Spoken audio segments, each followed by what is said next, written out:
Yo, what is up, guys? It's coming back here again tonight with another video recapping the NBA games from today. I particularly want to focus on the Blazers-Clippers game, more so on the Clippers side of things, because I haven't talked about them in a while, and for them being a contending team, it's been too long since I've talked about them as the main focus of a video, so I'm going to dedicate most of the video to them, or at least this beginning section, and then I'm going to talk about a little bit of some of the other games. We could talk about Bucks-Warriors, Sixers-Celtics, Pelicans-Hawks, Bulls-Pacers, maybe even Lakers-Raptors.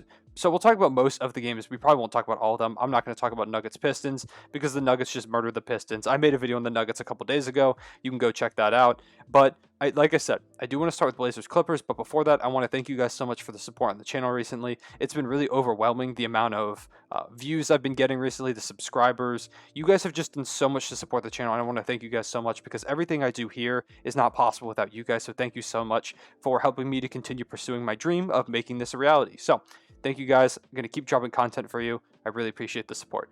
So, getting into the Clippers Trailblazers game, this was not super close. And these are two teams that are good. I think the Clippers are a tier above the Blazers. I think the Clippers are a contender, and the Blazers are about that tier below, where if they got hot at the right time, they could try and make that run. I just don't think they quite have it yet, especially on the defensive end of the ball. And that showed a lot tonight. The Clippers putting 133 on their heads, winning by 17 points, 133 to 116. The big story of tonight was, well, two big stories of tonight. On the Blazers side of the ball is Damian Lillard, and he had a very uncharacteristic game for himself. 2 of 14 shooting for 11 points. It was a terrible night for him. He just did not have it tonight. The Clippers made every possession difficult for him, and they really game planned well for him. He looked like it was Drew Holiday out there guarding him again, who we can talk about a little bit when we talk about the Bucks and the Warriors, but he just didn't look comfortable. It looked like every look he took was forced, or like he just didn't have it tonight, and that's going to happen. NBA players are human, but Dame has been so good for his career, especially recently, and for all of this season, in fact, where he's been an MVP candidate for most of the year. Probably case is dropping off a little bit now because the Blazers are falling behind some of these other teams, like the Nuggets with Jokic, the Sixers with Embiid, Bucks with Giannis, whatever. But Dame has been an MVP candidate. He's probably been a top 10 player this season. I think he definitely has. So we're not used to that, and he just had an off night. They're going to happen. I don't think this is anything with Damian Lillard. I don't think he's falling off the face of the earth or anything. I don't think this hurts his MVP candidacy too much. I don't necessarily think of him as like a top 3 guy right now, but I didn't think that before the game. So it was just an off night for Dame. There's nothing you can really much do. I think you have to give a lot of credit to the way that the Clippers defended him, the way that the Clippers made things difficult for the Blazers. Now, given they did have some guys go off, Norman Powell and CJ McCollum both had great games. Dame just didn't have it tonight. That seemed to be their game plan, was to stop Dame from scoring, let the other guys beat you, and they couldn't pull it off. Just not enough offense. Carmelo Anthony also struggled tonight. Not very, very poor shooting night from him as well.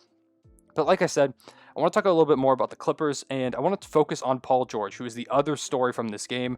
For the Clippers, he is the main guy, scoring over 30 points tonight. Super efficiently. He just felt like he couldn't miss tonight. It felt like the OKC Paul George. There's my Thunder plug of the video, even though the Thunder didn't play today. I'm always going to force them in there. But it felt like the OKC PG, where he was a top 3 player in MVP and Defensive Player of the Year running for pretty much the entire season. He was dominant on both ends of the floor. And when Paul George is locked in like that, that's when the Clippers are contenders. When Paul George is hitting his shots, he's locking up the opposing team's best or second best player, depending on who they put Kawhi and Patrick Beverley on. That is when the Clippers look like contenders. A lot of times in the past, especially last season, I spent the whole season not buying into the Clippers hype. I don't know what it was, or I kind of have an idea of what it was, but all of last season I was thinking to myself, I just don't see this Clippers team winning at all. I could not figure it out for the longest time. And I think a lot of it was Paul George didn't feel like the dominant force he was in OKC. He didn't feel like the player that I thought they were getting when they did end up signing him. He had his struggles last season. He's always dealt with like shoulder injuries and stuff like that. So it's difficult for him to continue playing through all that wear and tear. And ultimately, he was not fully there in the way they needed him basketball-wise in that series against the Nuggets. And even in the Mavericks series, he really didn't show up most of the time. And I know we talked about mental health issues, and the bubble is very tough on a lot of guys. They're human. They're going to have struggles. But basketball-wise, he was not there when they needed him. And so coming into the start of this season, Paul George looked like a completely new player. He spent the first half of the season, maybe actually a little bit less than the first half of the season, maybe like the first 20, 30 games, looking like an MVP candidate. For the first like 20 games, Paul George might have been the MVP favorite with the way the Clippers were playing. He was definitely up there in the conversation. He was outplaying Kawhi Leonard, who is known as the guy on this Clippers team. And Paul George looked like the Clippers were back to contending.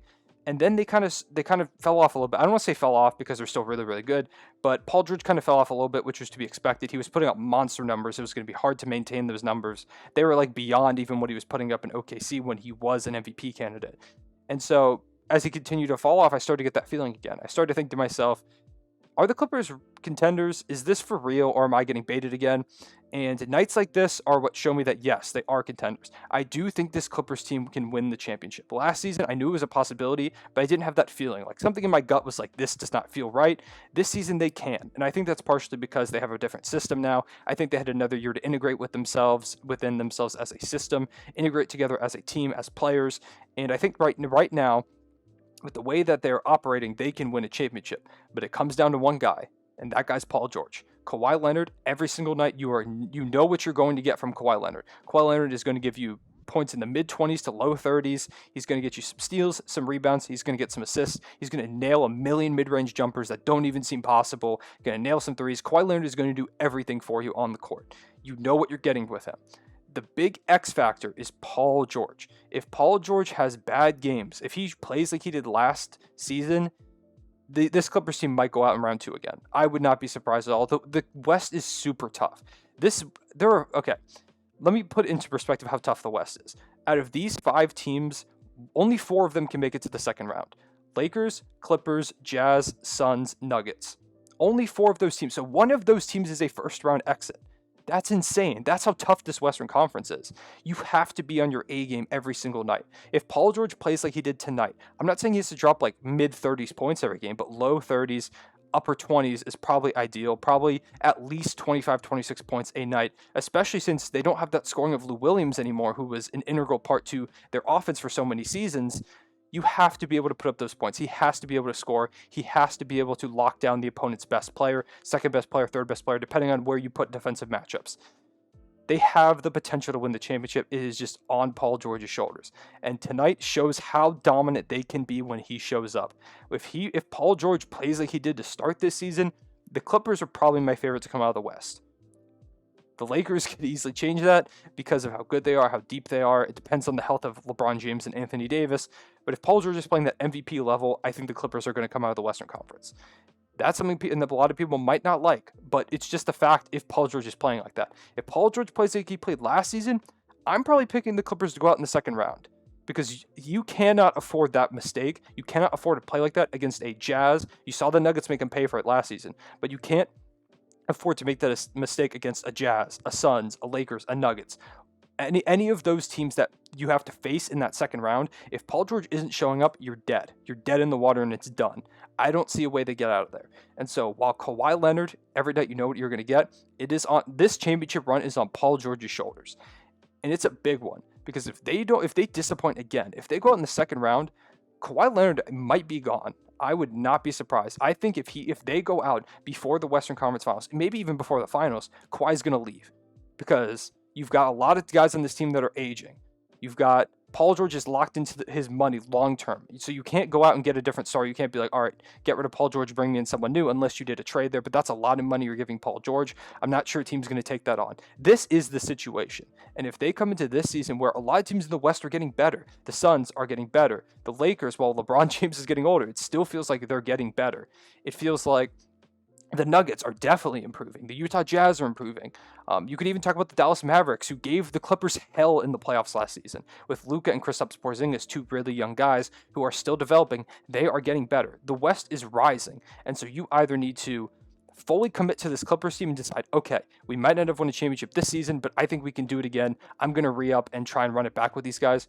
Or you could look at it and be like, the West is tough. I'm going to go back east, or I'm even going to join one of these other teams in the West, and I'm going to beat this Clippers team down. Because if Kawhi leaves, this Clippers team doesn't stand a chance against the other Western Conference teams. This team's going to come and go with Kawhi Leonard in terms of him being on the team or not, but in terms of winning a championship, it's up to Paul George. We'll see how he ends up playing. I would love to see him ball out because I like Paul George. I liked him on the Thunder. I didn't like that he wanted out, but I completely understood it. It makes sense. He wanted to go get a ring. And ultimately, while the Clippers losing Kawhi Leonard would be beneficial to the Thunder getting better draft picks in the near future, I can't root against Paul George, especially after all I went through with injury-wise. So I'm hoping for the best for him. We'll see what he does. That's my spiel on the Clippers.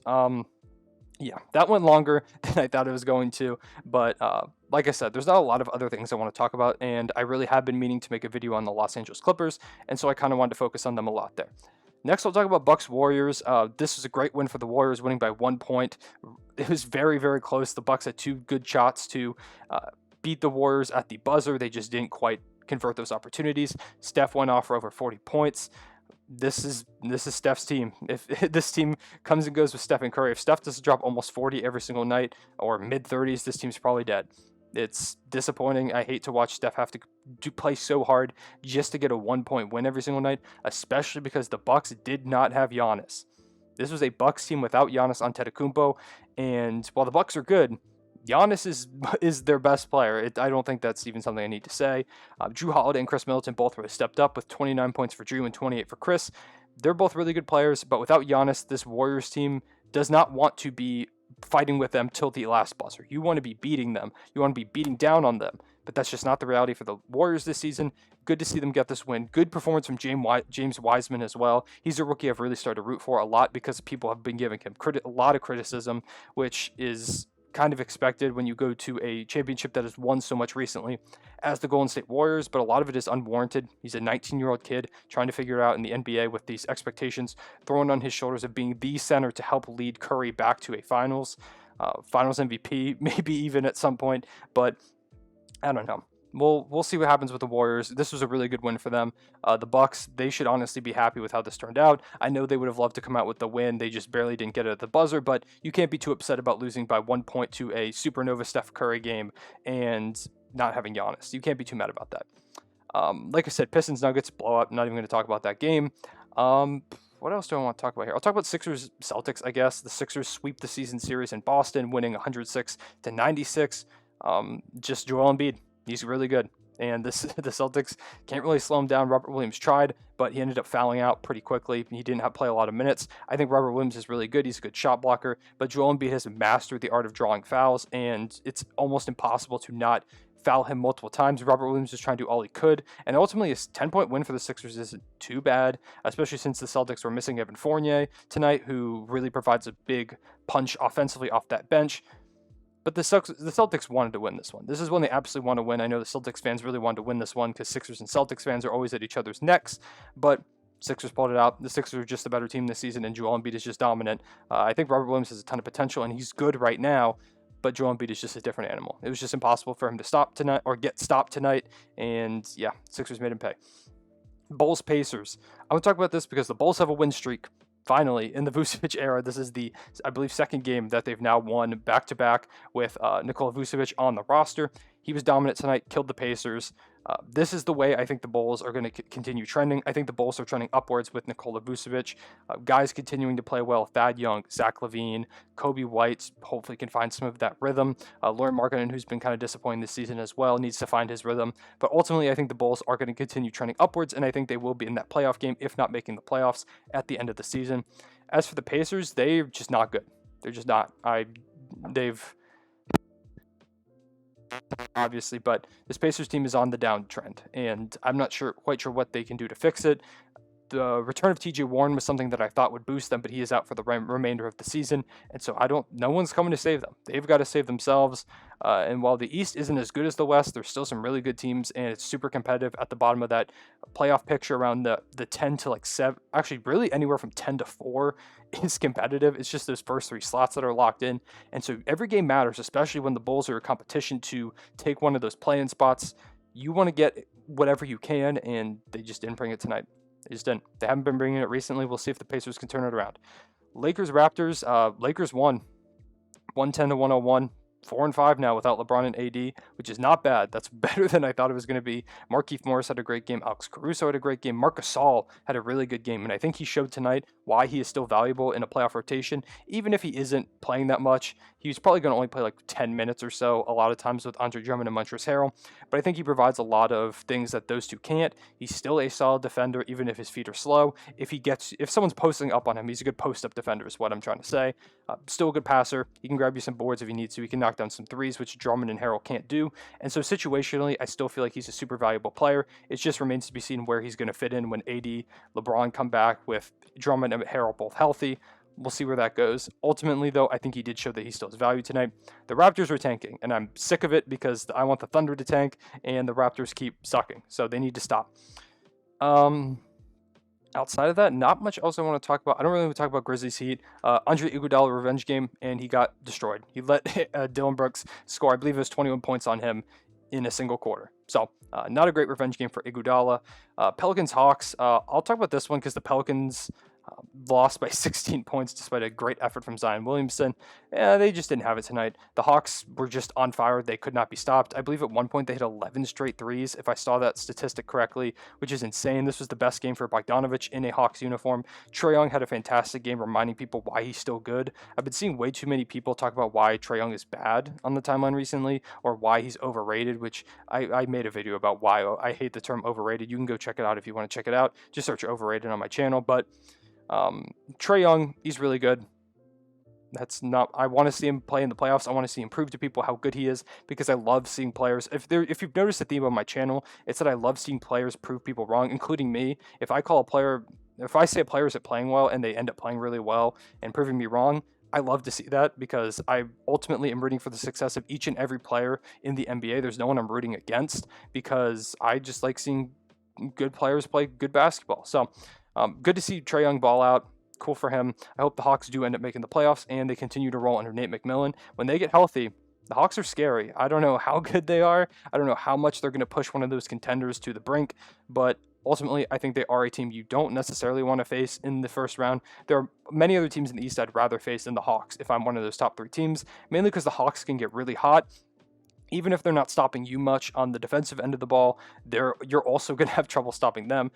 Clint Capella is a really good defensive player, even though the rest of their team isn't fantastic. They do have some weapons. Tony Snell has been good for them this season. DeAndre Hunter, when he comes back healthy, and Cam Reddish has shown some potential as well. So there are some options there, but ultimately the Hawks are scariest when they're just nailing shots like they did tonight. And if they get hot, they're on fire. And so you don't want to necessarily see that happen. I wouldn't want to face the Hawks. The Hawks are cool. So that being said, that's pretty much all I want to talk about in this video. Let me know what you thought about the Paul George stuff. Let me know what your takeaways were from the NBA games today. Once again, I want to thank you guys so much for your support on the channel recently. It's been incredible, and I will see you guys later. Everyone stay back.